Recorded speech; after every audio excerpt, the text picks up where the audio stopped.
And are you refreshed? Good.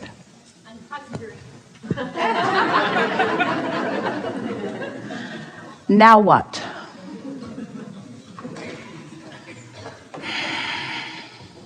Behind you? You are the one? I realized as I got up here I wanted to change my question. Or do I? Or to avoid. Relationships. Could be the grid filling in. Could be.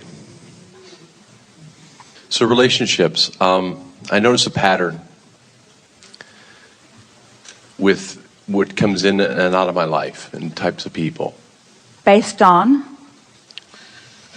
Beliefs, conversations. The vibration I've got going actively. So, do you like the pattern? That's what I'm in discovery of. I don't like the end result of the pattern, but I like things about the pattern. In other words, what it shows up. There are things that I like, and I'm starting to practice on focusing on what you say repeatedly is just focus on what you like about it. Mm-hmm. But it never ends up working out. Well, you got to stop saying that. Because that's a pattern. So you want to break that part of the pattern. Yes. So how do you break that part of the pattern? You don't say that anymore. Could it be that simple? Yeah. Okay. In other words, what you're saying is, this is what I've been observing, so how can I not observe what I've been observing? And we say by emphasizing the parts, you said most of it exactly right, by emphasizing the parts that are the way you want them to be. How has it been working out?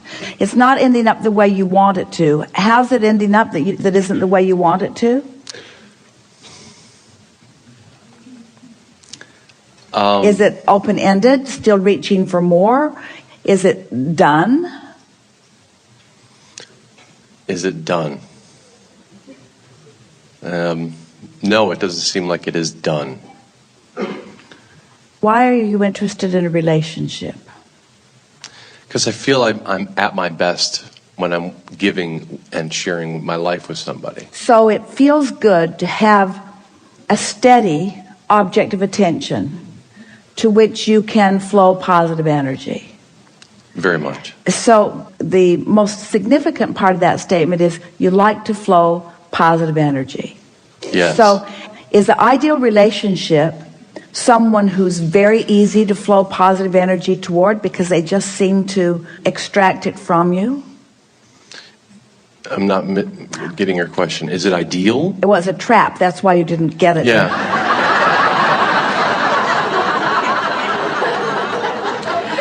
What we're getting at is, one of the things that you like about a steady relationship is that you don't have to keep searching. You Yes. find things. It's easier to focus in a positive expectation. Yes. Or it isn't, depending on who the person is. Some people, it's very easy to focus positively. And some people, it's more difficult to focus positively. So what's the ideal for where you are right now? What would be the ideal if you were a fly fisherman, Mm-hmm. or a bowler or a tennis player? Are you looking for the easiest match, or are you looking for the match that evokes the most expertise from you? Latter. So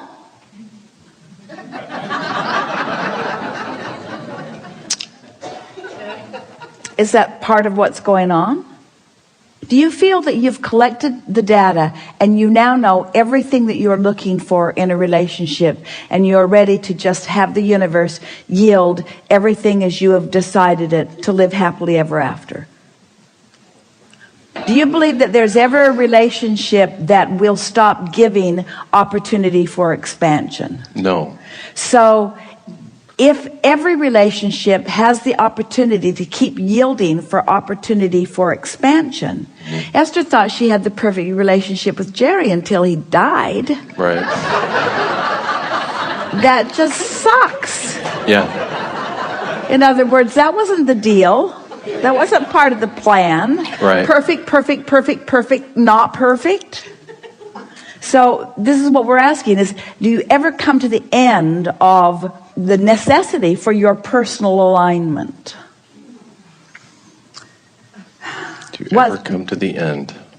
No. What is the, we're asking more questions than you're answering. It's all right because it's the same answer to every one of them, and eventually we'll get there and you'll really hear it clearly.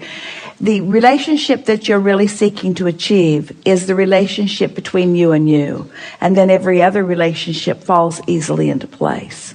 So talk to us about what it is that you think keeps not ending up the way you want it to end up in these relationships. What we call deal breakers, I would say.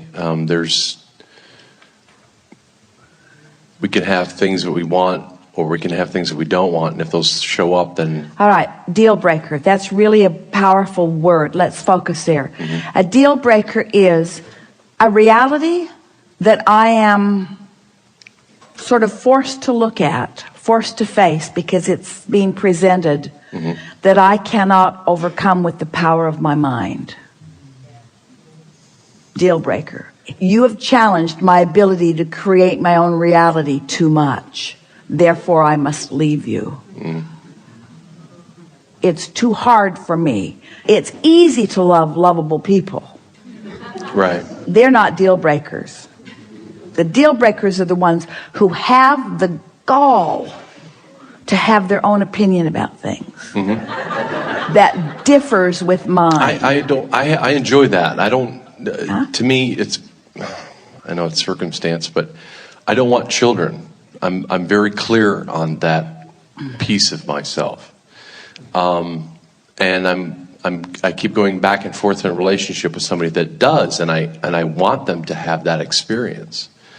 Should better be the first question you ask. Say again? Maybe it should be the first question you should ask. Do you want to live under a bridge? No? Do you want children? Those are my deal breakers. Yeah, and the rest of the package is perfect, but and we don't have that agreement. I guess I don't want to surrender that because it's easier to stay in that predictable pattern. I want to take risks in relationships. I want to be vulnerable. How so? In the doing of how so? You want to take risks to a certain extent. Yes. But how do you suppose you came to such clarity about the children thing? How did I come to that? From an experience of having a child. And all the result of that relationship with his mother. So a child sort of locks you into what feels like more like a permanent relationship. It's sort of like an obligation, a handcuff that you can't get away from. It's a have to rather than a get to. So what you're actually saying to someone is, I like you pretty good, but I'm not sure how long I will like you. So we better not do anything that forces me to like you past your expiration date. We're not making fun. I hear you. Yeah. I hear you clearly. And you're exactly right. And but you see, that's because you're dealing with, all of you are dealing with a flawed premise relative to relationships. There are two flawed premises. First of all, every relationship is eternal, whether there are children involved or not. But the next thing that's really a flaw in a relationship, and almost all humans step into this and find the discomfort of it, and it says, I'm going to find someone, and it will therefore, if I find the right one, it will be their responsibility to stay in a steady place where I can always count on feeling about them the way I feel about them right now. everyone is expanding and changing and evolving and growing and becoming. The relationship itself must be allowed to be alive. It must be allowed to expand. And so what you're looking for are not promises, because no one can keep any of them anyway. Right. So you're not looking for promises. What you're looking for is enough compatibility that you have a pretty good chance of getting pretty good momentum going, where you will not lose yourself in the relationship. What you're reaching for is the freedom to continue to decide. Yes. I want the freedom to continue to decide. And in some ways, a relationship in and of itself, as from your perspective of it, belies that, because it sort of says, I'm going to get so hooked on you that then I won't have the freedom to not be hooked on you if I should choose to be. It's a freedom thing. It's a control thing. Yes. That you're feeling. Yes. And you can get around that, or get to the heart of it, by understanding that the only thing that anybody can control is their own relationship with who they are. That's what you're reaching for all the time. If we were entering into a relationship, standing in your physical shoes, it is our promise to you that our relationship vows or determination would go exactly like this. So far, I like you pretty good. Let's see how it goes.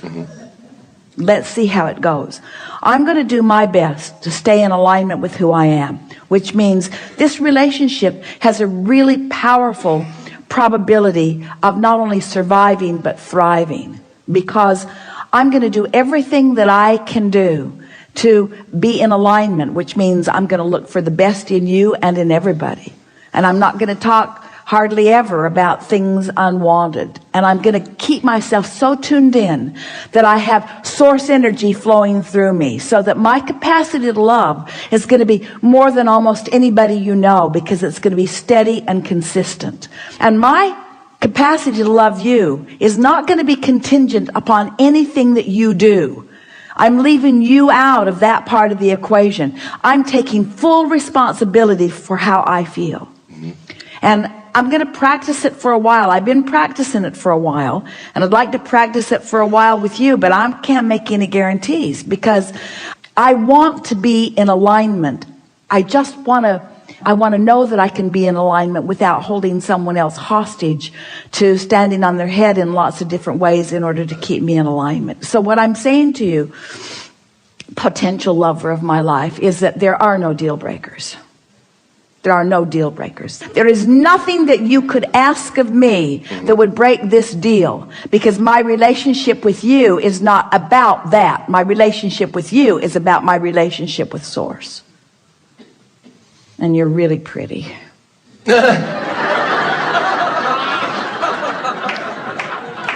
And you're single now. You're really pretty. You're really smart. You're tuned in, tapped in, turned on. In other words, have fun with this. You don't have to make long-term promises, but in the meantime, collect some data. In other words, what you want to say to people who are coming to you is, I'm trying to find myself, and maybe we could hang around together while I find myself. And finding myself means I want to see how much time I can spend with you, with all of the variety that you might introduce into the relationship with me, while I stay in alignment with Source energy. That's what I'm doing right now. And it is our promise to you that you'll not only find that alignment, but you'll find someone else who has exactly the same plan. Can you imagine two people coming together who are neither one holding each other hostage for the way the other one feels, tuning into Source energy and living happily ever after, or not, but living happily ever after or not holding anybody responsible for how they feel but themselves? How refreshing is that, you see?